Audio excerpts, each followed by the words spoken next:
12-13-14 साल जब होगा ना, तब हम लोग चूल पालना शुरू कर देंगे। जब 20-22 हो जाएगा तब हम लोग का पुदुम लगाना है। ये इधर का टुपी में लगाने के लिए और पीछे में वो पंख को लगाने के लिए ना, इला हम लोग धनेश को मानते हैं। हम लोग का निश्चय है बोलकर एक तो मतलब पहचान है उसमें ना।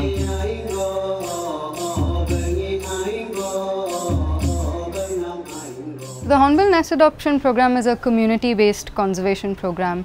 It's run as a three-way partnership between NCF, the Gora Ab Society, which is a local NGO in Sijusa, Arunachal Pradesh, as well as the Arunachal Pradesh State Forest Department. We work with local communities in this area where we've got local Nishi people from different villages hired as nest protectors.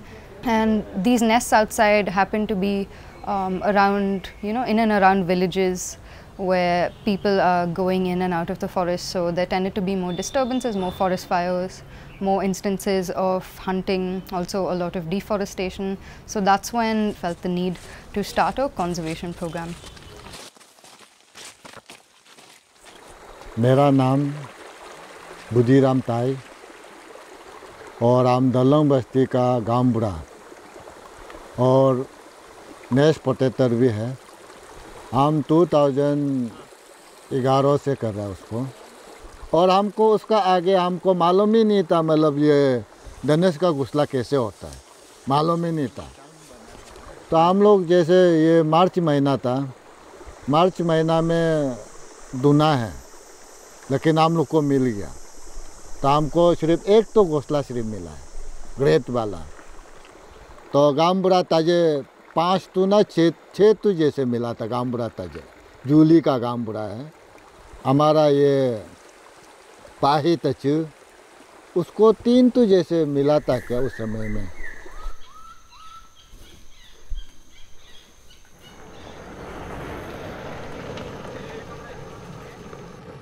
गांव बुढ़ा लोग भी पहले से शिकारी ये सब hunting fishing ये सब को तो मना कर रहा था हम लोग।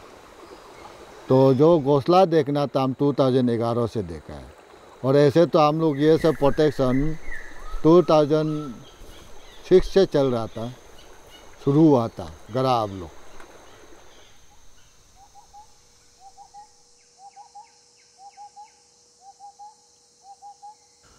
गोरा आब सोसाइटी मैंने फॉर्म किया क्योंकि गोरा आब सोसाइटी जो है विलेज का जो गोरा आब जो है गांव बुढ़ा बोलता मुखिया, विलेज मुखिया, गांव में कौन लोग क्या है क्या नहीं सबको आता पता है। तो इसलिए मैं सोचा कि वो लोग को मेरा साथ रखे, हमारा प्रोटेक्शन वर्क में वो लोग मदद करेगा।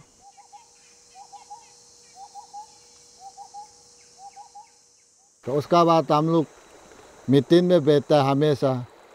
तो गरा अब गांव बुढ़ा हम लोग अप्रीता मैडम दीपू साहब उन लोग समझाता है, अगर इसको हम लोग पालता है हम लोग के लिए अच्छा है। पहू पंछी हम लोग को पाल कर रखना कितना ज़रूरी है। अभी देखो हम लोग पहले धनेश को मारता था, एक शाम खाता था ना, अभी हमको धनेश देता है महीना भर खाने के लिए, हमारा फैमिली को पाल रहा है। तो देखो उसको हम मारता भी नहीं, कुछ भी नहीं करता है, दाना सिर्फ देखता है, फिर भी वो हमको सैलरी दे रहा है, उसका चलते। So hornbills are really important seed dispersers, and they help forests grow. Without them, especially because they feed on large seeded fruits, which not many other birds can feed on. They're dispersing these seeds all over the landscape wherever they fly. Especially because they fly large distances and they're a mobile species, they can disperse seeds much further away. We've got 4 species of hornbills in Parquet, and the rufous-necked hornbill is globally endangered. The great hornbill, the oriental pied hornbill and the wreath hornbill are also vulnerable. Not the oriental pied actually, the other 2 are vulnerable.